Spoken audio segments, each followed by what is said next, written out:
खुलुमबाय लोगोफोर आसा खालामो बयबो मोजाङैनो दङ दिनै जोङो मोननैसो आपडेटखौ लाना फैलायबाय दा बेफोर जाहैबाय आसामनि सीएम डक्टर हिमन्त बिश्व शर्मानि मोनसे गोनांथार फोसावनाय दा बे मोनसे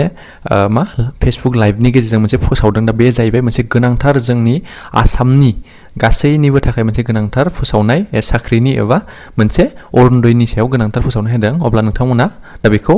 नायलांनो हागोन 35,000 जब एपइन्टमेन्टखौ नैबे अक्ट'बर मान्थआव होगोन दा बेयो 35,000 साख्रिनि जा एपइन्टमेन्ट दा बेखौ नैबे अक्ट'बर मान्थआव माने एपइन्टमेन्टखौ रानना होगोन दा बेखौ मानगोनां आसामनि सीएम डक्टर हिमन्त बिश्व शर्मा बिथाङा दा बेखौ फोसावदों लोगोसेनो दा अरुणोदयनि थामथि खोलोबनि जा रां 1,250 एबा 12,500 दा बै फैसाखौ दा अक्ट'बरनि दानाव नैबे दाननि 7 तारिखआव सोगोन दा बे खोथाखौबो फोरमायनानै होनाय जादों लोगोसेनो गासै 30 लाख केन्डिडेट एबा 30 लाख माने अरुणोदय मोनगिरि बिथांमोना दा बेखौ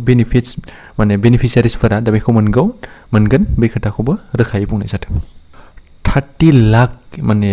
अरुणोदय बेनिफिसियारिसफोरा दा बेखौ 12,500 रांखौ दा मोनगोन दा नैबे खोथाखौ फोरमायदों नाथाय बेयाव मोनसे गोनांथार मोनसे फोसावदों दा बे जाहैबाय दा बिटिसिनि बाहेराव थानाय बिटिसिनि अनगायै दा जाय बिथांमोना आसामनि दा बैसोरसो माने अरुणोदय 3.0 एबा थामथि खोलोबनिखौ मोननो हागोन मानो होनना बुङोबा बिटिसिनि जा अरुणोदय मोनगिरि दा बिथांमोना मोनथ'नाय नङा मानो होनना बुङोब्ला दिनैसिम दा बिटिसि गभर्नमेन्टआबो दायाखै दा बिटिसि गभर्नमेन्टआ माने सरकार गैथ'वा दासिम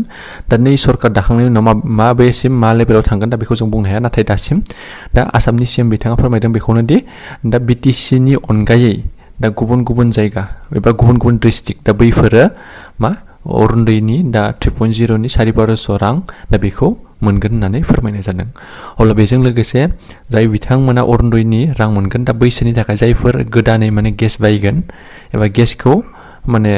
लागोन दा बै बिथांमोननि थाखायबो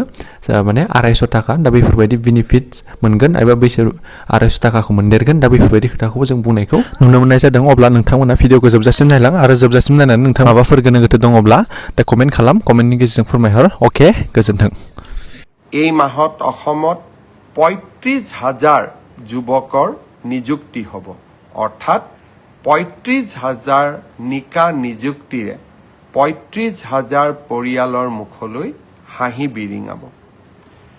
অহা 7 তাৰিখে অৰুণোদয় তৃতীয় এই আঁচনিৰ হিতাধিকাৰীসকলৰো পুঁজি আমি হস্তান্তৰ কৰিম বড়োলেণ্ড টেৰিটৰিয়েল এৰিয়াক বাদ দি সমগ্ৰ অসমৰ 30 লাখ অৰুণোদয় হিতাধিকাৰীয়ে 7 তাৰিখে 1,250 টকাকৈ নিজৰ বেংক একাউণ্টত লাভ কৰিব বহুদিনীয়া প্ৰতীক্ষাৰ অন্ত হ'ব আমি ইয়াৰ পিছত আৰু এটা আঁচনি হাতত লৈছো অৰুণোদয় হিতাধিকাৰী পৰিয়ালৰ বাবে যে তেখেতসকলে যেতিয়াই গেছৰ নতুন চিলিণ্ডাৰ কিনিব